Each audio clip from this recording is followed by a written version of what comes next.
नमस्कार सब राम भक्तों को राम राम। आज बालकांड में तुलसीदास जी जैसा रामचरितमानस है, जैसा बना है, उसके बारे में कहते हैं। जस मानस जेहि विधि भयउ, जग प्रचार जेहि हेतु, अब सोई कहूँ प्रसंग सब, सो मेरे उमावृष केतु। तुलसी कहते हैं कि रामचरितमानस जैसा है, जिस प्रकार से यह बना है और इसका प्रचार जिस पर्पस के या जिस हेतु के लिए हुआ है, उस सब को मैं अब शिव और पार्वती का स्मरण करके कहता हूं। शंभु प्रसाद सुमते ही अहुलसी, रामचरित मानस कबि तुलसी, करए मनोहर मते अनुहारी, सो जन सोचित सोनि लेहु सुधारी। तुलसी कहते हैं कि शंभु के प्रसाद से सुंदर बुद्धि का विकास हुआ उनके अंदर। शंभु के प्रसाद का क्या मतलब? देखिए, शंभु शब्द समता को दर्शाता है। जब आप हर प्रकृति के हर अंग में, हर मनुष्य में, हर जीव में समता देखते हैं, जो कुछ भी है वो सम है, क्योंकि वो एक ईश्वर का ही अंग है। जब ये समता दृष्टि में आती है तो इससे सुंदर बुद्धि का विकास होता है, और जब इससे सुंदर बुद्धि का विकास होता है तो रामचरित मानस की कविता होती है। कैसे? तो लसे, तू माने तुम और लसे माने दिखाई देते हो। तुम ही दिखाई देते हो क्योंकि तुम ही हो, बाकी सब तो तुम्हारे अंग हैं। ये सगुण जो विश्व रूप है, ये हे ईश्वर तुम्हारा ही है। यही कविता है रामचरितमानस। और फिर कहते हैं कि ये कविता, ये रामचरितमानस बुद्धि को और भी सुंदर बनाता है।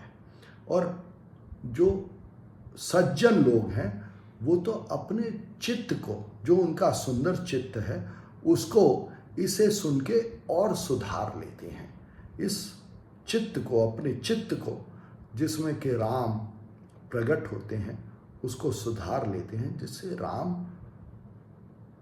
पूरे पूरे प्रकट हो सके। सोमते भूमि थल हृदय अगाधु, वेद पुराण उदधि घन साधु, बरसहि राम सुजस बरबारी, मधुर मनोहर मंगलकार।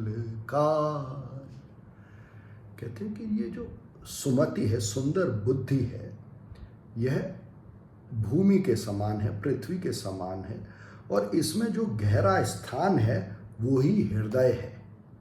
इस भूमि में जो गहरा स्थान है वो हृदय है। और जो वेद और पुराण हैं, जिनमें सारा ज्ञान समाया हुआ है, वो समुद्र के समान है, और साधु बादलों के समान है, जो कि वेद पुराण रूपी समुद्र से राम यश रूपी जल को अपने में समा के और फिर भूमि पर, पृथ्वी पर वर्षा करते हैं, जो कि सबों के लिए मधुर है, मनोहर है और मंगलकारी है। तो राम के यश रूपी जल की वर्षा साधु संत भूमि पर करते हैं, जिससे कि वो हृदय में स्थिर हो जाता है। कैसे है, इसके बारे में आगे कहते हैं। लीला सगुन जो कहें बखानी, सोई स्वच्छता करए मलहानी, गति सो बरनि न जाई, सोई मधुरता सुशीतलता। राम का यश रूपी जो जल है वो क्या है? वो है राम के इस सगुण रूप का वर्णन, राम के सगुण रूप की जो लीला है, जो ये विश्व रूप है, जो ये मनुष्य रूप है, जो ये जीव रूप है, उसकी लीला का वर्णन जो है वो हमारे चित्त में, हमारे मन में जो भी मल है, जो भी मैल है, उसको दूर कर देता है, हमारे चित्त को, हमारे मन को स्वच्छ कर देता है। और तब ही उसमें प्रेम प्रकट होता है, प्रेम रूपी भक्ति प्रकट होती है, जो कि उस सुंदर जल की मधुरता है, उसकी सुशीतलता है।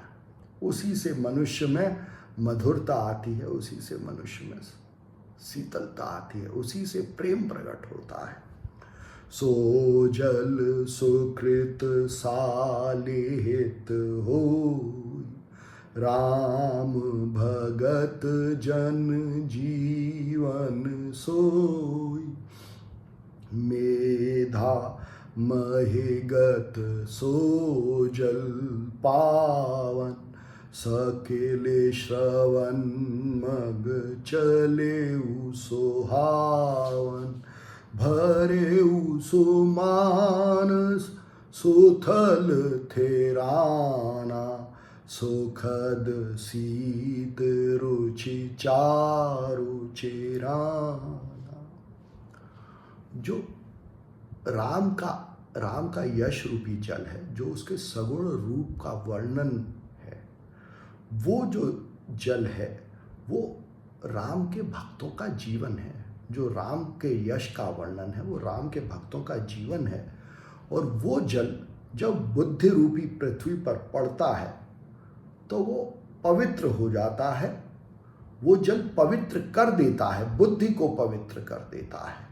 और फिर जब वो कान के रास्ते से वो जल निकलता है तो मन में आके मन में भरता है वो राम का यश रूपी जल, और मन में भर के स्थिर हो जाता है। और जब वो स्थिर हो के पुराना हो जाता है तो वो शीतलता प्रदान करता है, वो सुख प्रदान करता है, वो रस देता है, वो सुंदरता देता है। सोठे सुंदर संवाद बर, बिरचे बुद्धि विचार। तेहि पावन सुभग सर, घाट मनोहर चार।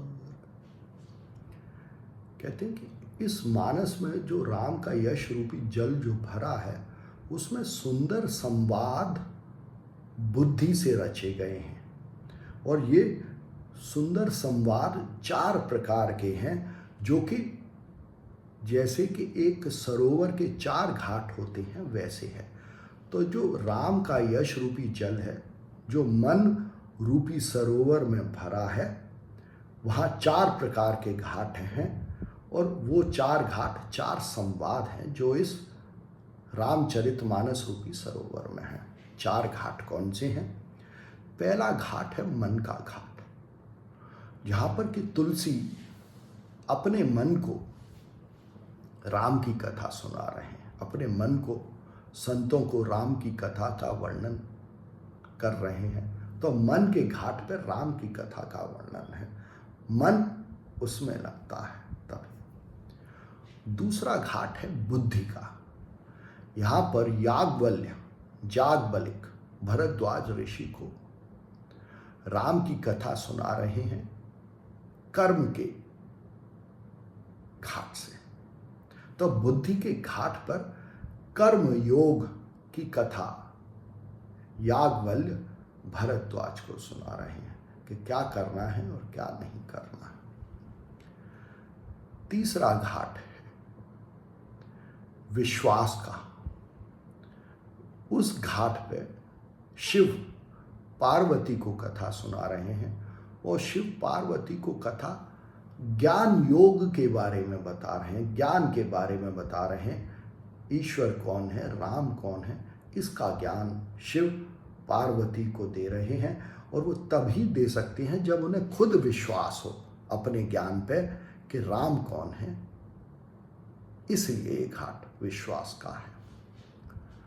चौथा घाट है भक्ति का, जहां पर के काकभुशुंडी गरुड़ को भक्ति योग या भक्ति के बारे में बता रहे हैं कि भक्ति क्या है, भागवत जीवन क्या है। तो ये 4 घाट हैं। ये 4 घाट हमारे अंतकरण के 4 हिस्सों के प्रतीक हैं, मन, बुद्धि, अहंकार या विश्वास और चित्त।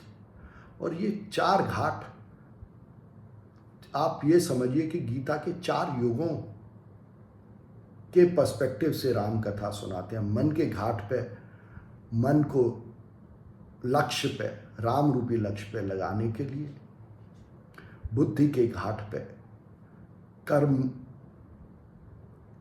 के बारे में समझाने के लिए, विश्वास के घाट पे ईश्वर कौन है ये इसका ज्ञान कराने के लिए, और भक्ति के घाट पे